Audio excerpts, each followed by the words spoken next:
مشہور جانور مارخور کے بارے میں تو آپ جانتے ہی ہوں گے، لیکن کبھی آپ نے یہ سوچا کہ یہ کیسا عجیب سا نام ہے مارخور؟ اور ایک ایسا جانور کہ جو بکرے کی نسل سے تعلق رکھتا ہے اس کا نام ہے مارخور۔ تو آج کی ہماری ویڈیو اسی بارے میں ہے، اور ہم صرف مارخور کا نام ہی نہیں، لفظ خور سے بھی دیگر کئی الفاظ بنانا سیکھیں گے۔ تو چلیں شروع کرتے ہیں ویڈیو، لیکن اس سے پہلے آپ کو کہتے ہیں خوش آمدید۔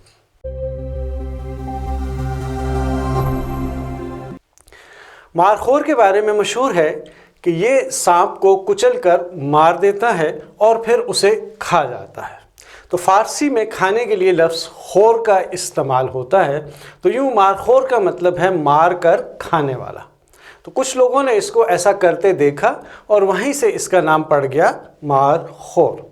خور کا لفظ اردو کے دوسرے الفاظ میں بھی استعمال ہوتا ہے، جیسا کہ رشوت خور۔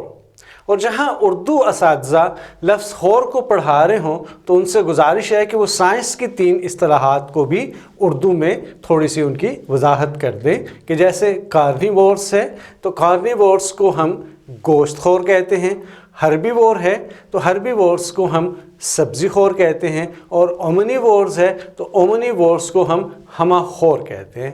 ہمہ خور یعنی جو سب کچھ کھاتے ہیں۔